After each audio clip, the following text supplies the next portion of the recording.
And the award goes to you. Oh my gosh, you don't have a speech prepared. Well, we got you covered. Welcome to Triple Click, where we bring the games to you. This week, we open up the listener mailbag to answer questions about the Game Awards, criticizing games when you know how hard they are to make, and how to know when to log off. I'm Maddy Myers. I'm Jason Schreier. And I'm Kirk Hamilton, and you know what? I love video games. Do you? What? I love them. This is the first time hearing I thought of you were it. a social justice warrior who hated video games. Yeah, and aren't you trying to destroy them? Actually, or is that not you? That is not me. I love them, and I love playing them, and I love talking about them on this podcast. So there. Great. Kirk loves them so much that he was just saying he wants to buy a PlayStation 5. I'm thinking it's about true. it. He was saying that. We're betraying the G-Chat confidence by revealing that on the show. So I'll talk about it on the show, I'm sure. Yeah, I'm thinking about it. It seems like just because I can play all my PS4 games and... I will say, yeah, I've been using it. I was pretty lukewarm on it when it first on launch day, but I've come around to it more over time. Cool. And Not easy to get. That's true. But you know what is easy to get? What? If you have $5 a month or more, I guess. if you have disposable income, you can become a Maximum Fun member and you can get access to our Beanscast. You should go to MaximumFun.org/join and check that out. And we are going to have a Beanscast for December, by the way. Our Beanscasts are when we talk about a video game we all played or a show or a movie we all watched. We analyze it, we spoil it, etc. We spill the beans. We spill the beans. We spill the beans about whatever it is. And this month, we're going to talk about Gone Home, which is a video game that came out like a decade ago and was really good and cool and influenced. I would argue we don't have The Last of Us Part 2 without Gone Home. Like, there's a lot of video games where you can really see the webbing of this game influencing all of them. So I'm pretty excited to go back and play it again and talk about it with you too. Because it's been a while. Yeah. So that's what we're going to do. It's going to be fun.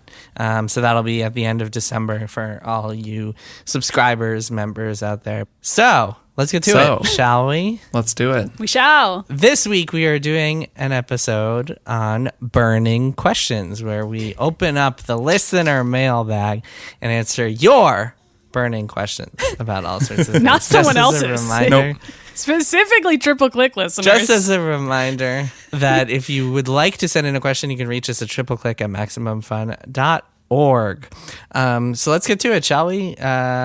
Kirk, you want to read this first one? Sure. This first question, this burning question, comes from Garrett, who writes with flaming fingers. I wrote to you guys a while back about my frustrations with CD Projekt Red and the whole crunch plague in the video game industry. I thought of an idea that might help, at least in theory. Considering the Game Awards that are on the horizon, what if there were an award that recognized the studio for making improvements in the game industry? So it would be for doing things such as making a healthy work environment and reducing crunch, creating opportunities for creativity, hiring more developers who aren't women, minorities, that kind of thing. It would have to be more than just congrats, you weren't as shitty a business as last year, but for actively making the industry better.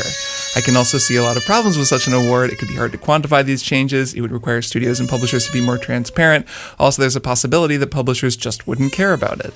So it may be, in fact, be a terrible idea in practice. I just think that in addition to exposing bad businesses for their practices, we need to be talking about good examples too. At least the award would spark more discussions about what needs to change.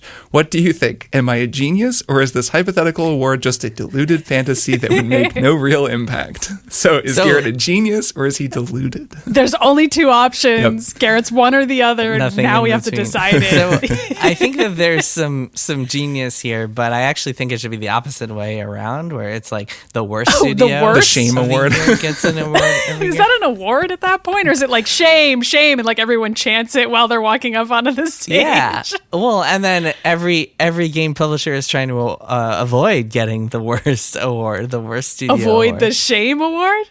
This is a very punitive, like negative reinforcement style version. I'm going to say I don't see Jeff Keighley doing that anytime soon. It's Well- very against like Jeff Keighley's like feel good, like never make Yeah. anyone feel bad vibe, which Yeah. the Game Awards have, arguably. I don't know if that's good, but it's definitely like the hokey vibe that Keighley tries to put off, I would say. Yeah, it's very much like video games only. I could see him doing an award like this, though. I actually feel like this does fit the vibe of what he wants that awards show to be, which is like pro the industry in a certain way, but maybe it's not corporate friendly enough. I don't know. I would kind of like it if it existed, though. So the problem there is, like Garrett pointed out, it would require so much transparency, and also there's so much that happens like behind the scenes. That, like, one person's best studio ever could be another person's like hell place. Like, workplaces are complicated, and work environments can be toxic for some people and super healthy for other people.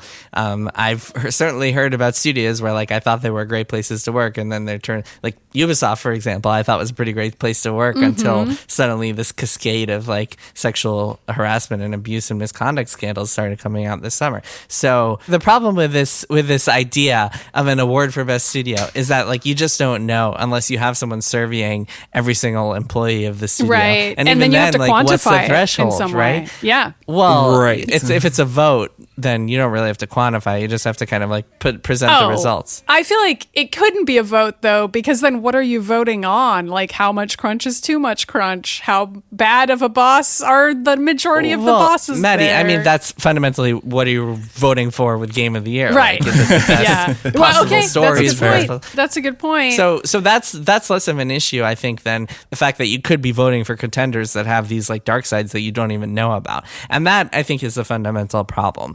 And I think there must be tangible ways to reward companies for good practices and punish companies that don't have good practices, but I don't think putting it in the awards show is necessarily going to be effective. So my thoughts on this are, I do think this is the kind of thing that maybe would work as a just one-off award each year instead of a thing with like nominees and categories. I'm thinking kind of the way the GDC awards work, where they do this kind of thing where it'll just be like each year there's like a Trailblazer award for one game developer or like a lifetime achievement thing. I could see them doing something where it's just like each year one studio just gets recognized for something great, like the way that Supergiant has really gotten a lot of credit this year. And they have that category Games for Impact in the Game Awards, true. which is a kind of nebulous thing. It's just like the description I'm looking at the website is a thought-provoking game with a pro-social meaning or message, which could mean anything, even though it's kind of clear you get what it means when you look at the nominees. But they are and it's kind about of the content of the game. It's about the artistic and critical reception to the game. So you're sort of envisioning a version of it that's industry focused. I like this idea. Same by kind the of an way, idea. where it's like a social impact award, but it's for social impact on the games industry. But it's maybe a similar I could vibe. kind of see it. It would be nice, just as a symbolic thing, to see the industry, the way that at GDC they do this a lot, we're just to see the industry kind of reinforcing that kind of thing, even in a just purely symbolic positive way. So it's not a terrible idea. I don't think it's deleted. So here's the problem. A studio, first of all, crunch can mean different things to different people. Second of all, like, a studio could be trying really hard to avoid crunch and then still fail at that. Other people, like some departments, might have to crunch harder than others. There are all sorts of reasons why this might happen. And therefore, like, you can't really know. It's so hard to be able to tell. Like, does the studio secretly have people doing such and such?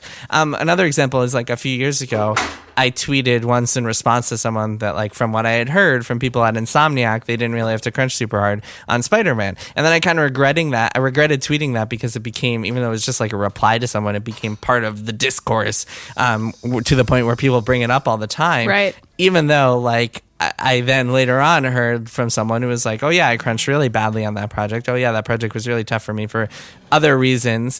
And it just becomes such a binary thing.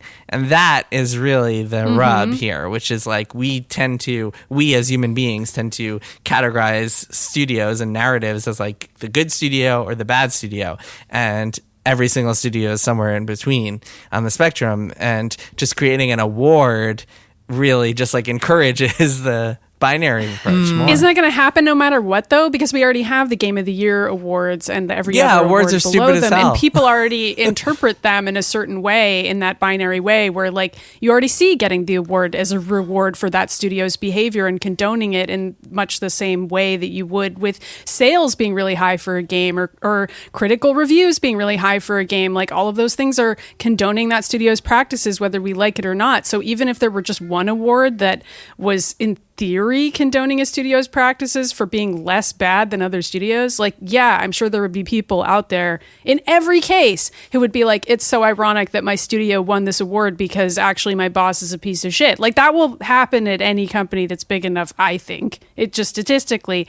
But even having the award, I think, matters or would help because it would signify that someone somewhere cares and that person is in a position of power to like dole out this sort of hokey award, because all awards are kind of hokey. Like they're all kind of meaningless and like based on an institutional power and a mainstream recognition of a thing, but they also push the needle forward or signal that the needle is being pushed forward because it's trickled up far enough that now an institution is like, we should give a shit about this issue and have an award to recognize that now suddenly people care about crunch or, you know, diversity and inclusion efforts at companies. And so since people care about that now, I guess we should recognize it. Like it's corporate and staid, but like that's, to me, would almost be a good sign because I'd be like, well, I guess it's cool enough now to care about these things that there's an award at the Game Awards, you know, like that might be. Yeah, I agree with that. I think there's great power in the symbolism, even if it isn't, you know, perfect. Basically just what you just said. It can't you be said perfect. You said it very well. Like it already can't be. I mean, to your point earlier, like people are crunching out there to win Game of the Year at the Game Awards. So it's kind of like exactly. An Ouroboros here, even if even if people were rewarded for good cultures. Speaking of the Game Awards, before we move on to the next question, did you guys, I mean, we haven't really talked about it. The Game Awards are happening tonight. This episode is airing on Thursday. So Can't wait. Tonight. Gaming's biggest night. Love those red carpet looks. I can't wait to see everybody's blazers. The thing that is always exciting for people is not like the awards themselves, but like the trailers for new games, which is another hilarious thing. Like I wonder how many people out there are crunching to get their trailer out for the Game Awards. But yeah, it's always been that kind of weird, and we've had Jeff Keighley on the show a couple times before to talk about it. It's always that weird dynamic, that weird dichotomy of like, this is supposed to be an awards ceremony to celebrate what we played this year, but everybody's tuning in to see the announcements of what's coming in the future. That's kind of just how it is, though. It's not really that similar to the Oscars. I just think it's funny to compare them. I don't know. I think I have a soft spot for the Game Awards, even though they're very silly. I find it very fun to watch them every year. But it's fun. It's fun to have. It's very rare that the entire video game community has like a live sharing communal experience, and that's one of the. But fun every things time about we it. do, it's fun. Right. That's what I'm it's saying. It's the same reason I like all the E3 events, is because everybody live tweets Joseph Ferris saying a thing. We didn't have a lot of that this year because E3 was canceled, and so this is like the one big event that, I guess, the PS5 thing, but still, this is the one big uniform. Are you gonna watch it, Kirk? You're not in the industry anymore. You don't have to watch the Game Awards. Yeah, I guess so. I don't think I'm really doing anything. Yeah, I'll probably watch it. It'll be fun. I like seeing who wins. I always like complaining. There's always a game I feel like got shut out. Of course. Like, why isn't Half-Life Alyx the Game of the Year nominee? You got to complain about Hades not winning Game of the Year unless it does. Hades is definitely going to win Game of the Year. I think going to win. I suspect really it'll cool. win. Yeah, I think it'll win. But it's fun. I think it's like for the reasons that you all just said, and also I hope there's an Elden Ring trailer. So like I'm part of the problem. Oh right, that game technically exists. Sure. No, that game does. That game I think is closer to release than people expect. I haven't heard anything. I have no idea if it'll be there. I know I've heard a couple of other things that'll be there. I think we'll see at least one like Xbox exclusive and stuff like that, like a Microsoft first party published. They could games and use stuff. one. They could use one.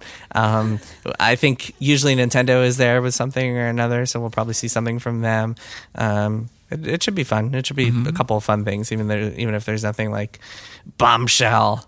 Or maybe there will be a Bombshell. I don't know. Maybe. Anyway, let's move on. Maddie, you want to take this next question? Sure. This question's from Charlie, who says, this is mostly for Chasen, but I'm sure it touches on what all of you do. That's good, Charlie. We're all going to answer it. Yes. But I just read Blood, Sweat, and Pixels, and after finishing it, I thought it is going to be very hard to simply criticize a game again. I might find a particular platforming section annoying, but now I know these jumps that are holding up my progress a bit took someone 3 months to make, and it feels petty to get mad at them. How do you balance your desire to honestly report your feelings on a game with the knowledge of how much damn work they take? Oh, man. Kirk, what do you think? Why don't you go first? I think that like We all have to do this all the time. Yeah, this question is definitely not just for me. It's for all of us. No, of course not. I think that this is I don't know if it's a challenge. I think it's an important thing to keep in mind when you're giving criticism for a game, especially if you're doing so on a public platform. Like, I think you do have a slightly different responsibility if you like write for a gaming publication or host a video game podcast. Like, if you're someone whose opinion people go out of their way to listen to, it's a little bit different than if you're just sort of sounding off with your friends or talking shit at a bar and just being like, oh my God, it's so broken. I'm so mad. I hate it. Like, that's less of a thing where, you know, both because I know how hard the games are to make and because I know that the people who made it, there actually is a non-zero chance that those people will listen to me talking about it. Like, I also take that into account. So that's like an additional layer to this when you're someone who does it in public. And I think it's probably a good thing overall. Like, I would definitely not say that now that I know more about how video games are made after spending whatever 9 years working as a video game journalist, like, that doesn't make me not want to criticize them. It just changes the way that I criticize them, and hopefully just makes it better in every respect. Like, you can say that something doesn't work without being a dick about it, and you can do it without being like cruel or dismissive of the work that it took. But you can also point out when something doesn't work without, you know, even if it was really hard to make it not work, you know, like, that doesn't mean it suddenly works now and it's immune from criticism. So I think it just is something you have to keep in mind and that you learn to keep in mind. And I basically at this point I basically don't say anything that I wouldn't say to a developer to their face. And if we had like the designer of every show that we do a triple play on the show, it would probably change the way that we all talked about the game. But generally speaking, like, if I say, oh my, I just can't get into this, I don't like it, I don't think it's fun, if I can imagine the person who made the thing listening to it and be like, well, that guy didn't like my game, and not being like, wow, that guy's really going out of his way to just like be a complete asshole to me. And that's probably more true now than it used to be. Like, when I was first starting out, I'm sure I like said more just sort of tossed off stuff, but that's always kind of how I've thought of it, and definitely how I think of it now. I think that's a really healthy way of looking at not just reviewing, but reporting in general, is to never write something that you wouldn't feel comfortable saying to somebody's face, a subject's face, or anybody's face, really. Is like, if you wouldn't say something while standing face to face with somebody, then why would you say it to the entire world? Like, why would you say it to the public? Including them. That person is also capable of reading it or hearing it. Right, who is certainly will read this. And I think there's an important distinction between like not like being too fluffy about what you say and like going full like I won't trash other outlets here, but like going full like video game like puff piece, which everybody out there has read, like one of those, the piece that is just way too soft. Enthusiast press. Yeah. I think there's a big difference between that and being adult about the way that you talk about video games, and not like saying, oh man, like this platforming section fucking sucks, like this is bullshit, like those developers are lazy and dumbasses, like they can right, like personal attacks. There's a difference between that and being like, man, this sucks, like I'm not having fun with this, here's why, here's what's interesting about it, and here's why I'm not going to play this game anymore. So yeah, I think it's actually really important for any reviewer or reporter to be honest about that criticism, despite like, and you kind of have to, you can't really justify, you can't say like, oh, this platforming section sucks, but it's okay because the developers worked their asses off trying to make it, because that just like inhibits your ability to be honest about a game and critical about a game, and criticism is really important.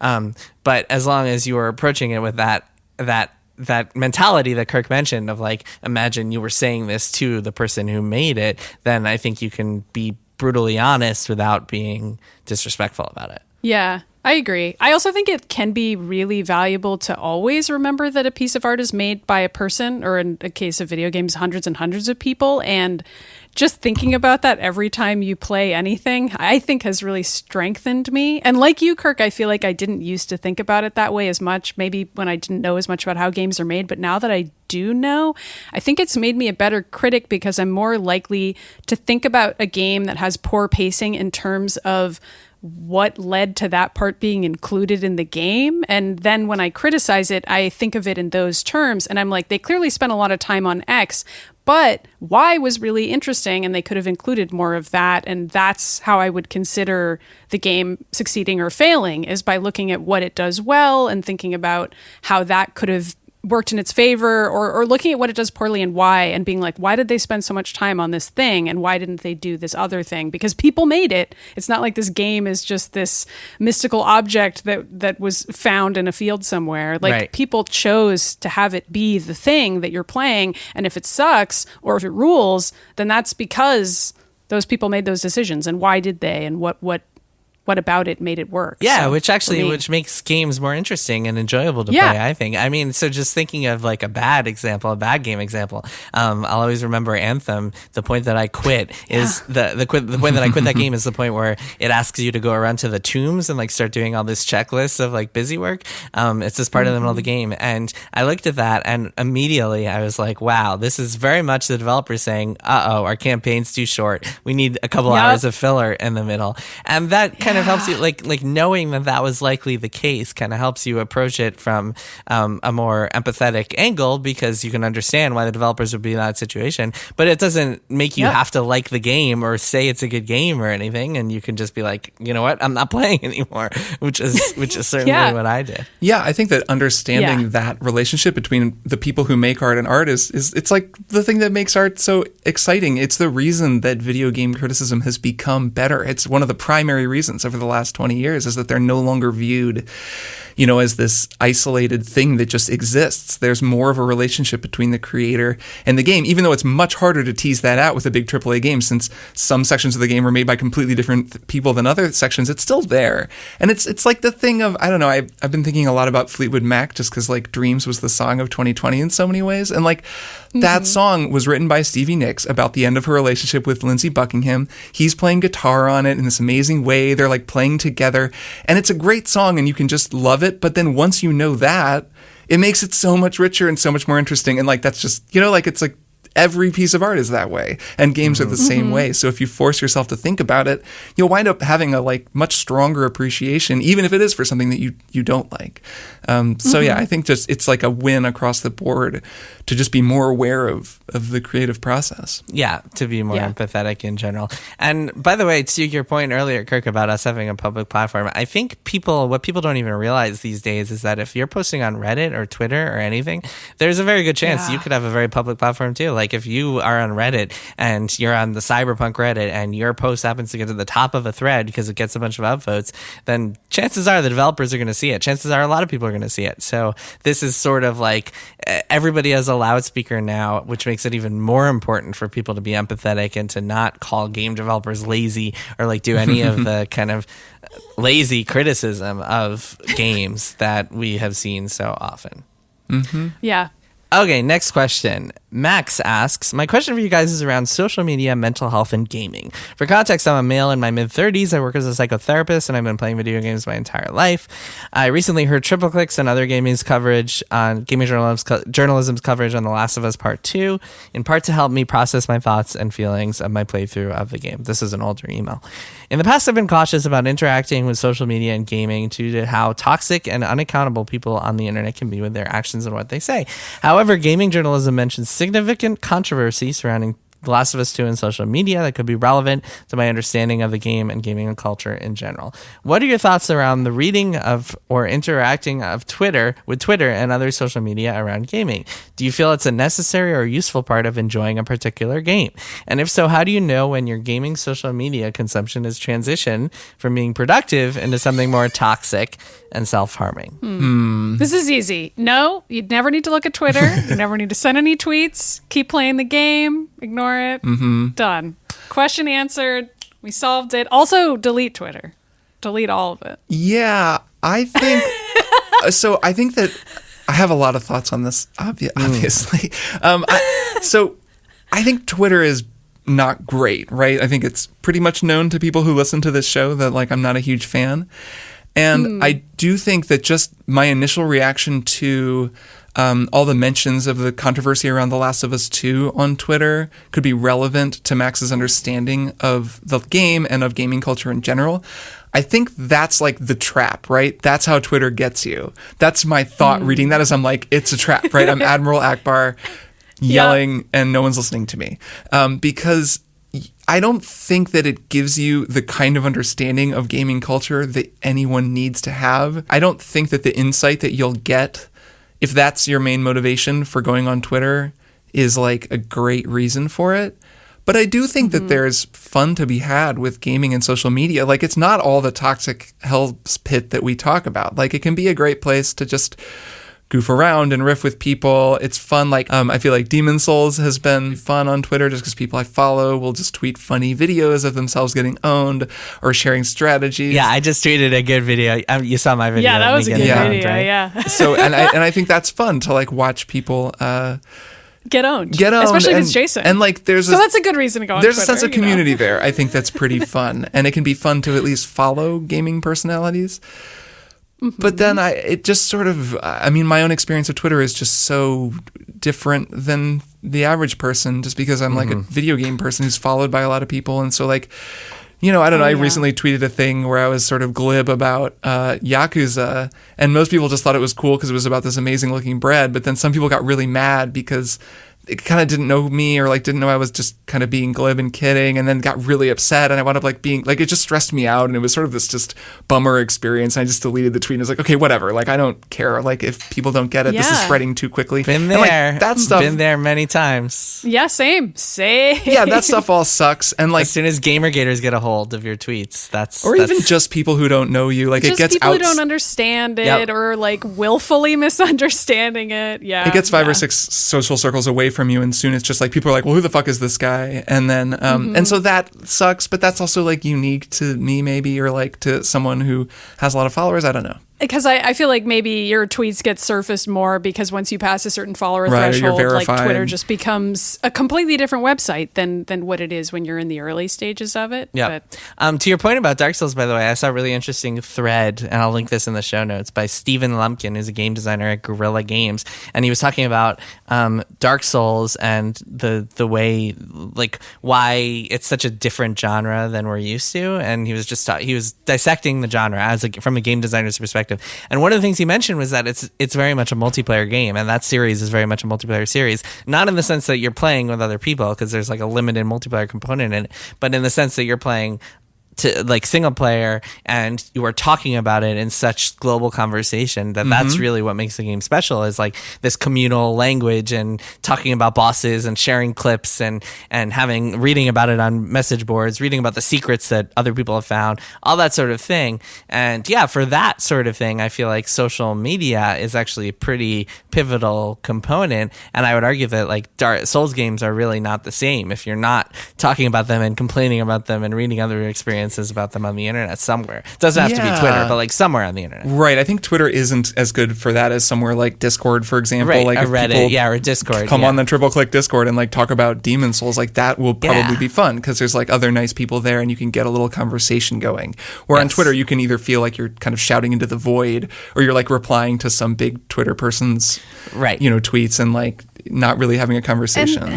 And like certain topics kind of circulate on Twitter, like among games Twitter, as people call it, which is sort of like the circle of games critics, which is fairly wide. And like, I feel like that's kind of what happened with The Last of Us Part 2, which Max, I think, is alluding to, whether he realizes it or not, which is like a certain game will be a really big deal. A lot of people will be paid because they have to review it. They'll all be playing it at the same time. They'll all disagree about it or have certain thoughts about it around the same time. And that's part of the hype cycle. And then like certain controversies unfold like as people are debating it together on Twitter. And that can feel like an event and be kind of tantalizing and even perhaps convince people to play it, whether or not that was ever the intention of the people sending those tweets. And I feel like as the years have worn on, I've become increasingly aware of that and how it works, and I personally really dislike it. And I actually resisted tweeting a lot. I mean, I tweet way less now than I did even 5 years ago. I barely do anymore. And especially about games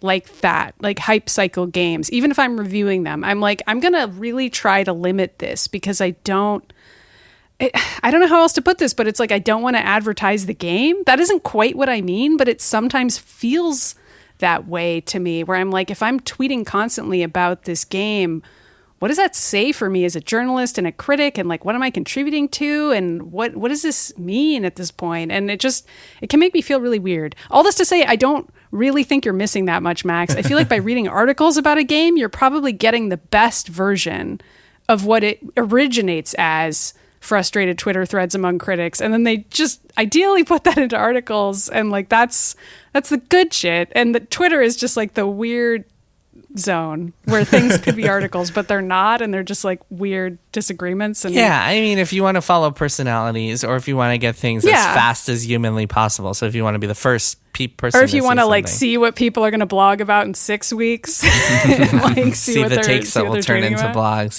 But Twitter is more for that. From a reader's perspective, from your average reader's perspective, it's more of like, this is where you come to follow your favorite personalities, to keep up on gaming news, and it can be valuable. See them for all that. fight. Yeah, I mean, it depends. You have to kind of like cultivate your Twitter feed to make sure it's not a place where like you have messages that you're suddenly realizing, hey, I don't want to see all this shit. Like, I don't want to see this toxic stuff in here.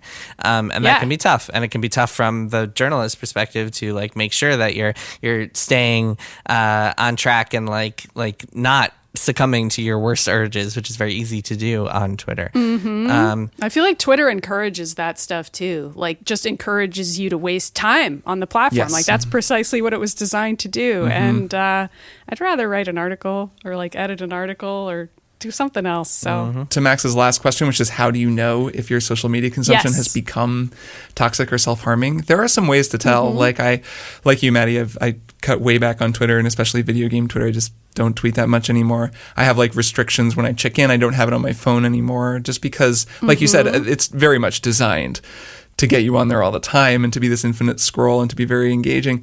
I think it's good to just check in with how you feel after you get on there. And this goes for Instagram or even like Reddit or Discord or whatever, like anywhere where you kind of go and spend some time. Once you're done, just sort of check in with yourself and be like, do I feel better now or worse? Like, do I feel energized and connected? Like I had some nice conversations, or do I feel like either jittery because I just got more likes on a thing than I was expecting and it's sort of, I'm kind of amped, but then like, do I also just feel disappointed because I feel ignored? Do I feel stressed out or just like I know about a bunch of bad things I didn't need to know about or want to know about? Like, kind of take your own temperature on that. And if you start feeling like you don't feel good after using one of these services, just like let yourself just not use it. It's fine. Like, I think we don't give ourselves enough permission to not use some of these apps and services, even though they're not actually essential. And a lot of times they make your day worse. And that's, it's like an important thing to really be real with yourself about. Well, but you're talking about it on a micro level, and on a macro level, I think the friendships that I personally at least have made on Twitter are more rewarding. No, I know. I'm just trying to answer the question of how do you know if it's become toxic or self-harming? And you have to ask yourself that question. Right. Yeah, but even if it feels bad, like on a daily basis, I think in the long run, it could wind up being helpful for you. Like I found that, like, I don't think that Twitter is necessarily like making me, I mean, I'm always kind of just neutral and zoned out when I'm on Twitter, but like, I don't think it's certainly made me have worse days and it's made me have better days. But overall, just because of that networking aspect, that is where I've really benefited in the long run, in that I've met so many people that I wouldn't have otherwise met via Twitter. Yeah, I'm not saying you should quit. It's that it has to be this like all or nothing thing. You're saying quit on a day-to-day basis? Or like put some limits on yourself or get it off your phone. Like just like pay attention to how much you're using it and how it makes you feel in aggregate. That's good advice. I'm saying quit. I think it's evil. Maddy's like, no, fuck it, burn it down. I think it's going to destroy us all someday, and there's nothing we can do about it. But yeah, other than that, it's great for networking. Twitter? It's Facebook that's going to destroy us. Facebook. I mean, social media in general. That's fair. Yeah, but there's nothing we can do. So I don't know. Enter the sand pit and enjoy the do ride. your best to enjoy it while you're in there. You know. Yep. All right. On that note, why don't we take a break, and then we will be back with one more thing. Well, hello, I'm Renee Colvert. Hi, I'm Alexis Preston, and we are the hosts of Can I Pet Your Dog? And we got breaking news, we got an expose, and all the beans have been spilled via an Apple Podcast review that said this show isn't well researched. Well, yeah, no duh. Of course it's not. Not since the day we started has it been well researched. Guessing and anthropomorphizing dogs is what we do. The Can I Pet Your Dog promise is that we will never do more than 10 seconds of research before telling you excitedly about any dog we see. I'm gonna come at you with top 10 enthusiasm, minimal facts. We're here for a good time, not an educated time. So if you love dogs and you don't love research, well, you know what? Come on in to Can I Pet Your Dog podcast every Tuesday on Maximum Fun Network. Hey, I'm Jared Hill, co-host of the brand new Maximum Fun podcast, Fan Time. And I'm Travell Anderson. I'm the other more fabulous co-host, and the reason you really should be tuning in. I feel the nausea rising. To be Fan-Tie is to be a big fan of something, but also have some challenging or anti-feelings toward it. Kind of like Kanye. We're all fans of Kanye. He's a musical genius, but he thinks slavery is a choice. Or like the Real Housewives of Atlanta. Like, I love the drama, but do I want to see black women fighting each other on screen? Ew, to the nah, to the nah, nah, nah. We're tackling all of those complex and complicated conversations about the people, places, and things that we love. Even though they may not love us back. Fan Time, Maximum Fun, podcast. Ow. And we are back. Kirk, Maddy, it is time for one more thing. Maddy, I see you have a familiar name listed as your one more thing. do. What is it? I just wanted to follow up on Hades. It's been a while since we did the triple play, and I know I hadn't beaten it when we did the triple play. I had not even made it past the Minotaur and Theseus back then, and I just wanted to say I haven't beaten Hades 10 times, but I have beaten it several times, and I enjoyed it a lot. I was wondering, actually. I was thinking the other day about I'm wondering if I'd beaten it or not when I thought about Hades. I really enjoyed Hades, but I did never really get to a point where I loved the combat. And I'm going to talk about this because I know a lot of people feel this way, and I just want to reach out and validate them. I want to validate the listeners out there who just didn't love it that much. Eventually, after a certain point, I was like, I'm just going to go God mode. I just want to see the story. Loved it. Highly recommend it. Frankly, wish I'd done it sooner. Plenty challenging there are still. Plenty many fun. twitchy games in my life that I have really enjoyed playing, many competitive games.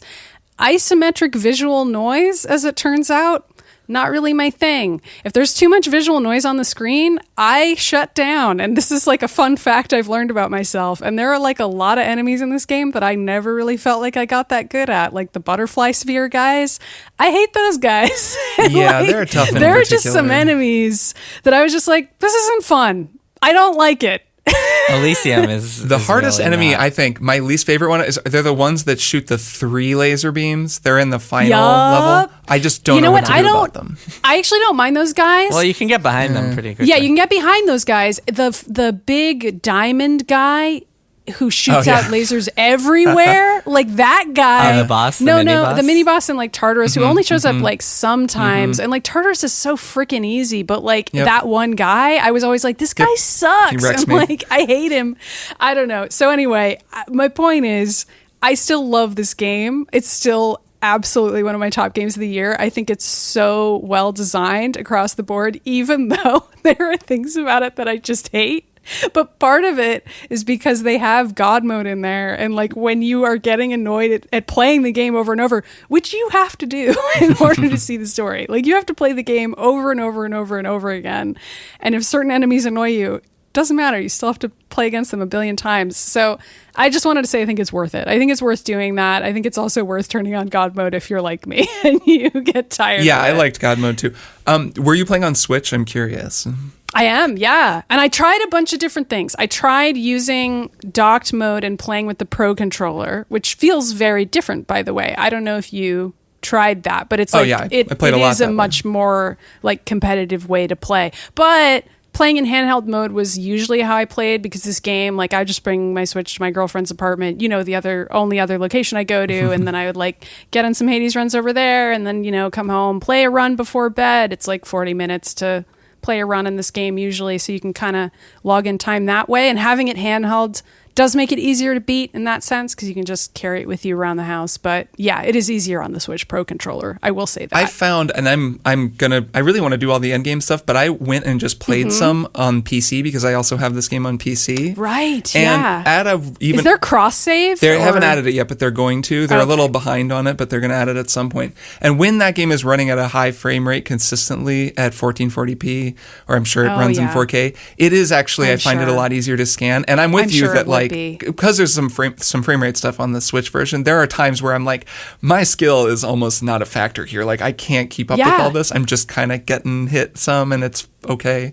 And yeah, I think the PC version can help with that. And I'm looking forward to doing some of that really tough, like, whatever it's called, where you make it harder for yourself. The bounties whatever at the end PC. where you can just turn on a bunch of stuff. And I mean, there's parts of it that I think can be really fun. And I mean, there's certain weapons that I like way more than others. I really don't like the gun. I like it, but once you kind of get the hang of it and you're like, okay, like I really like the shield. So I'm just kind of gave myself permission after a while to be like, I'm going to ignore the darkness upgrades. I'm just going to use the weapons I like stuff like I that. didn't do that either. I just did the spear. I wish I had like given myself permission sooner to just let the game be fun for me. I don't know. Yeah, no, I totally get you. Anyway, that's me. That's what I've been doing. Nice. Cool. So let me tell you guys about a game that I have just finished. It is called... Oh, you finished it. I finished it. It's called 13 Sentinels Aegis Rim. So Great. my enjoyment of this game is it's like a bell curve. So when I first started it, I didn't really get into it and put it aside for a while. Then I revisited it a couple weeks ago, started playing it again and giving it another try. And then got really into it for a while, like as the story unfolded and as I started like learning the characters, learning who they were, like trying to unravel the mysteries. And then the ending came along and I was just like, what is going on here? So 13 Sentinels, let me zoom out for a second. All right. Yeah. We hadn't done that this whole episode. This is a game by I know. Vanillaware. It is on the PlayStation 4. It is Vanillaware's first game in like 6 or 7 years since Dragon's Crown. And unlike Vanillaware's previous games, which were kind of 2D side-scrolling brawlers, this is a hybrid between a visual novel and a real-time strategy game. The real-time strategy game portion I barely paid attention to because I didn't find it very fun. So I just set it on casual and just kind of like automatically went through. The visual novel is really where the game is at. It's very much a story game. It is like a sci-fi game about 13 people, mostly kids, who have to get in robots and fight kaiju and save the world. And the story is like Tale as old as it's a time. hodgepodge of every single sci-fi story you have ever seen. It's like smashed together in this game. There's everything from time travel to androids to memory implants to clones to like every single trope that you have seen in a sci-fi game is smashed into here. And the characters are fun. There are a lot of interesting characters in it. Some really out there sexualization of one of the characters. There's only one character who's like extremely sexualized for some reason, and she wears this skin tight leather outfit while everyone else is just wearing normal ass clothing. It is pretty funny. Very, very Vanillaware. But yeah, then you get to the point where you're like, okay, is this character a clone or a clone of a clone, or is their memory wiped? And like, it gets to the point where you're watching all these scenes, and the way the story unfolds is you pick one of the 13 characters and you go through all of their scenes in order, and each of their scenes is like this like 10-20 minute little vignette.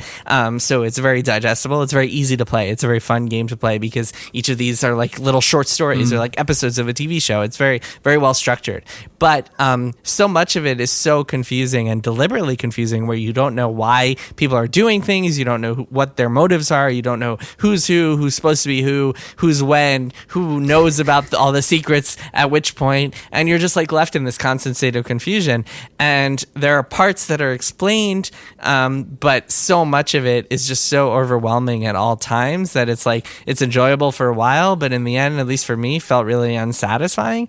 And so I walked away from it feeling pretty disappointed. And I just like wasn't happy with the way it ended. I was just hoping for more, I guess. I was hoping for less just like convolution for the sake of convolution. Like it all felt like it was trying way too hard to one too many sci-fi tropes, one too many mysteries, one too many like complicated plot twists that like don't really make sense. But you're not really sure what's going on. The problem with stories like this, with like big convoluted mysterious stories, is that at a certain point when you don't know why people are doing things, then you just kind of lose interest. Even the game is like deliberately mysterious, and it's like you don't know why this person is plotting this or why this person just shot someone, But when you don't know, and at a certain level, that can be good, like it can be tantalizing. But when it's the entire game, you just don't know why anyone's doing anything. You're just left in the state of like confusion, and it's unpleasant. So yeah, I was overall kind of disappointed by this game. Unfortunately, I thought I would really like it because I'm so into like Danganronpa and Virtue's Last Reward and 999 and all these visual novels. And for a while, I was really into it, and I was really just like following every story and really into like wondering what was going to happen next. But it really lost me after a certain point, sadly. Interesting. So yeah, bell curve experience. Now I don't know if I should play it. Well, I have a code for this game. This is so hard for me. I'm gonna check it out for sure, at least for a while, and see what I think of it, because I'm curious. I know just even that you and I had very different takes on like Westworld season 1, so I'm curious what my take will be. I'll probably play it at some point here. Yeah, I don't not recommend it. Like it's a fun experience to have. It's like a fun story to play through, and the characters are good, and like there's a lot to like about the game. I wonder if it would help me that I know the ending too. Like if that would make it less confusing or more confusing. I should play it just to find out the answer to that question. Let's DM each other later, and I'll find out what you know exactly, because then we can talk about it. No, I think you should just play it without Jason coloring your opinion anymore. I should just play it. No, I think I've convinced myself. Yeah. I'll just play it. Yeah, just play it. You guys should both play it, and then we can talk about it more, because I'm curious to hear your takes on it. Everybody, like a lot of other smart people, were just totally raving about it. Oh yeah, my boss Chris Plant is obsessed with that video. Yeah, he loves it. It's all he ever talks about. I wish I liked it more. I just did not. Like, it was just wound up feeling so unsatisfying for me in ways that, like, yeah, were just frustrating. Anyway, Kirk, what's your one more thing? Well, my one more thing is a little bit of entertainment industry news, though I'm going to cheat and just say really quick that everyone should watch Ted Lasso, which is a show on Apple TV Plus and is totally great. And it's just like wonderful. And I'm just going to say that because I'm talking about streaming and it counts that it's just one more thing. The game is, that show is so good. Okay. I'm so happy I watched it. You both have to watch it. So you have two more things. It's wonderful. No, that didn't count. Because streaming, you see, just like Ted Lasso, which is a streaming show.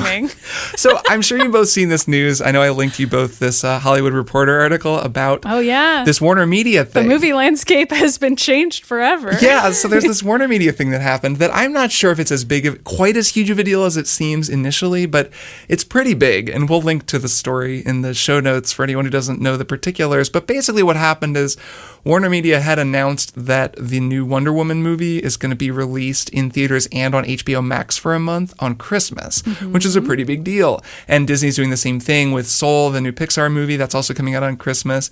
And these are both just like anyone who subscribes gets these movies.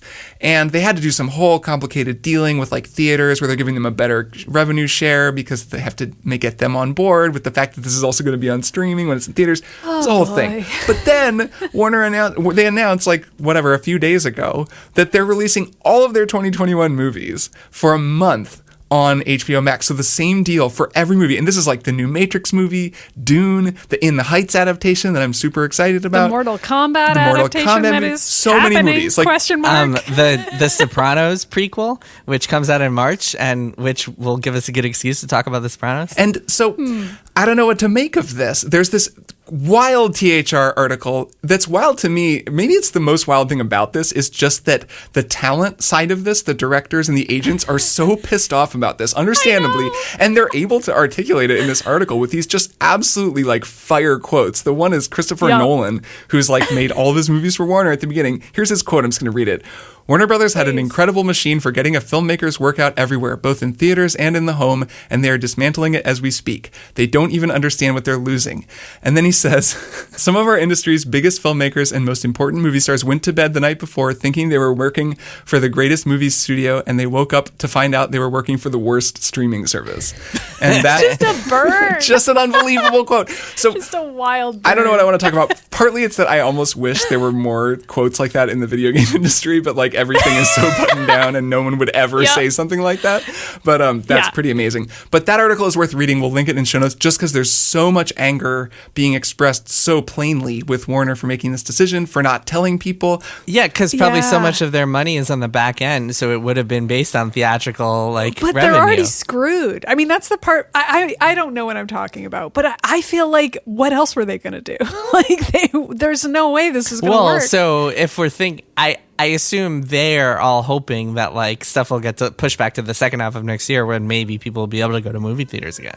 That's the goal, I guess. And there'll be a vaccine and so on. Right. There's also the fact that like if a thing is released on streaming, piracy will be like way higher because That's the the minute other it's on issue. HBO Max, it's going to be pirated because there's like a streaming version of it.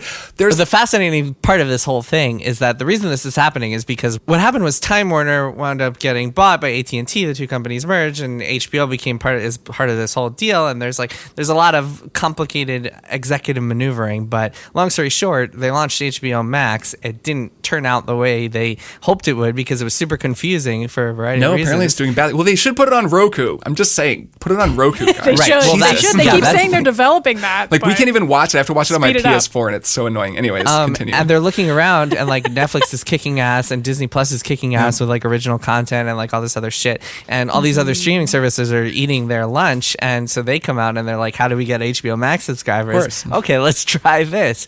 So really, boy. it's just them like going all in on streaming, forgetting like putting aside all the other issues that come with I it. It's know. fascinating to watch. I hope Christopher Nolan says something spicy about it on the Game Awards because he's going to be at the Oh, Game is he? Awards. Oh, which, shit. yes, that Oh, was man, that would announced rule. today, and I can only That's fun. imagine it's because he's so angry at Warner that he just Oh, will go on man. any platform to talk about Right. it. I have no idea why Nolan's going to be at the Oh Game man, what if Awards. he talks about game streaming? What if he's like, Why? "Fuck Xbox Game Pass"? Yeah, that would be hilarious if he was like, "Come on, get on Xbox." Like I'm against the PS5. Like if Nolan like came out really hard in the console wars, I would love to see that. We there's so much we can talk about, and we're not like movie industry experts, but Yeah, we I do don't want to know. hear if anybody out there is like works in the movie industry and you want to write us and explain Yes. some of the ins and outs of this. I would love to hear from you. Triple-click at MaximumFun.org. Yeah, maybe we could have you on the show for a few Yeah, minutes. do maybe one of those little to expert explain. interviews. And also just, there's so many aspects of this that are super wild that seem like they'll have huge downstream implications for like the whole entertainment industry. Everything. Yeah. Man, it's cool that I'll get to watch these movies on HBO Max, but I don't know, like reading the reaction to this, I wouldn't want to be a director who had this happen. And I don't know. So anyways, it's a huge topic that I know I just kind of threw in here at the end, but Yep. I do think it's interesting and people should read that Well, article. they're all rich anyway. Christopher Nolan is super rich anyway. Yeah. Yeah, All he right. won't- he doesn't even have a phone. Doesn't even Yeah, use that's true. email or whatever. What a weird guy. All right, on that On that note, note. it is time for us to say goodbye. All right, Kirk, Maddy, I will see you both next Yeah. week when we will talk about Cyberpunk. We sure will. We'll live in a Yeah, we cyber will. world by then. I'll see you both then. Bye. Triple Click is produced by Jason Schreier, Maddie Myers, and me, Kirk Hamilton. I edit and mix the show and also wrote our theme music. Our show art is by Tom DJ. Some of the games and products we talked about on this episode may have been sent to us for free for review consideration. You can find a link to our ethics policy in the show notes. Triple Click is a proud member of the Maximum Fun Podcast Network, and if you like our show, we hope you'll consider supporting us by becoming a member at MaximumFun.org/join. Find us on Twitter at TripleClickPod, send email to tripleclick@MaximumFun.org, and find a link to our Discord in the show notes. Thanks for listening. See you next time.